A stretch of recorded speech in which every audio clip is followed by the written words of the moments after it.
हमारे वृंदावन में एक भगवत प्राप्त महापुरुष थे, पूज्य श्री मोटे गणेश जी वाले महाराज जी, जिनकी चर्चा हम कभी कभी करते हैं। परमहंस जी लगभग 40-45 वर्ष तक लगातार उनके घर गए। उनके घर में सारा कपड़ा धोना, बर्तन मांजना, झाड़ू पोछा करना, और मंगलवार सत्संग करते थे वो, बस 1 घंटा। बाकी नित्य उनके पास जाना, दर्शन करना, घंटा 2 घंटा वहां सेवा करना। ऐसे अद्भुत संत थे महाराज जी, जिन्होंने कई जीवों को प्रत्यक्ष भगवत दर्शन करा दिया, प्रत्यक्ष दर्शन कराया। ऐसे संत थे। प्रवचन तो हम भी कर रहे हैं, पर भगवान की चले क्या हम आपको भूत का भी दर्शन नहीं करा सकते। पर वे ऐसे महात्मा थे, उन्होंने कई जीवों को भगवत साक्षात्कार कराया था। दास के ऊपर भी उनकी बहुत कृपा थी। एक बार हमसे वो बोले, अच्छा भूल जाते थे, अपने धुन में मस्त रहते थे, इसलिए कई बार भूल भी जाते थे। क्या नाम है आपका? क्या नाम है तुम्हारा? तो नाम बताया। पांडे हो? पांडे की हाँ। तो बोले एक वाक्य याद कर लो और पक्का करो, पांडे तुम्हें द्वारिका जानो। बस यही बात बहुत देर तक बोलते रहे कि पांडे तुम्हें द्वारिका जानो। द्वारिका जाने का मतलब है तुम्हें श्री कृष्ण के चरणों में पहुंचना है, बस ये पक्का कर लो।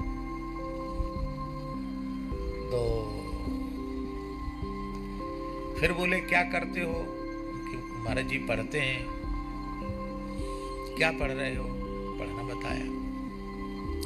संध्योपासन करते हो? हमने कि हाँ करते हैं। कितना गायत्री का जप करते हो? उस समय हम सायंकालीन संध्या में 1 सहस्त्र जप करते थे और सवेरे 1 माला जप करते थे। विद्यार्थी जीवन था। तो हमने कहा महाराज जी वैसे तो 1 ही माला जपते हैं, बाकी कभी कभी चूक जाता है, नहीं तो प्रायः शाम को 1 सहस्त्र गायत्री जपते हैं। कुछ दिन तक भगवत कृपा से नियम चला, और बाकी गुरु मंत्र जपते हैं। अब पढ़ते हैं तो समय नहीं रहता, समय बहुत कम रहता है।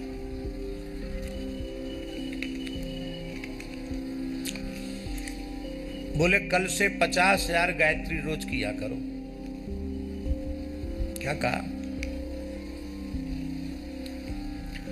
1000 जप में 2 घंटा लगता है। ठीक से जप करे तो, जल्दी जल्दी घास काटेगा तो हम नहीं बोल सकते। भिन्न पादा तो गायत्री ब्रह्म हत्याम व्यपोहति, अभिन्न पादा गायत्री ब्रह्म हत्याम प्रयच्छति। 4 चरणों में गायत्री मंत्र का उच्चारण करना चाहिए। इसको भिन्न पादा गायत्री कहते हैं।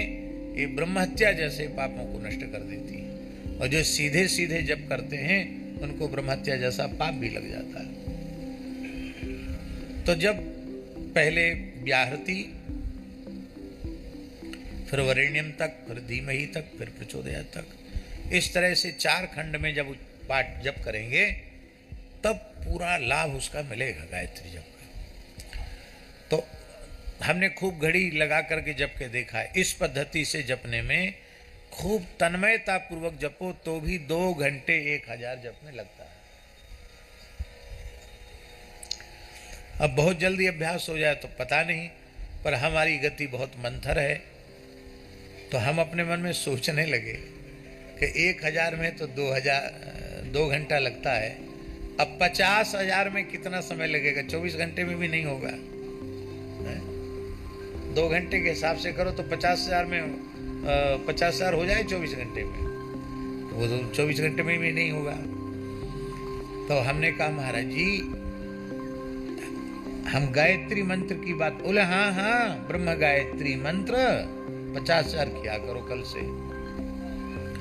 हमने कहा महाराज जी ये तो संभव नहीं, ये संभव नहीं, तो तुम्हारी इच्छा। अब हम लौट के आए तो पूज्य परमहंस जी बोले, पंडित जी आपसे एक बहुत बड़ी भूल हो गई। क्या? बोले वो समर्थ महापुरुष थे, यदि आपने स्वीकार कर लिया होता तो आपके रोम रोम से गायत्री प्रकट होने लग जाता। वो कहें कि 1,00,000 जपो तो 1,00,000 लोग जप सकते थे तुम, लेकिन तुमने उनको बिल्कुल 2 टूक शब्दों में कहा कि ये बिल्कुल संभव नहीं है, ये तुमसे बहुत बड़ी भूल हो गई। हमने कहा अब जाएं क्या? बोले नहीं, अब सर चूक गए, अब नहीं।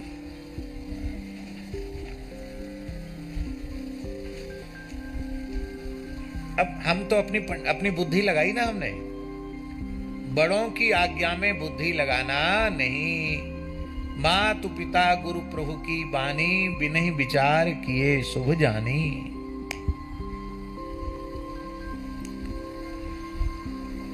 बुद्धि लगा दी इसलिए घाटा हो गया।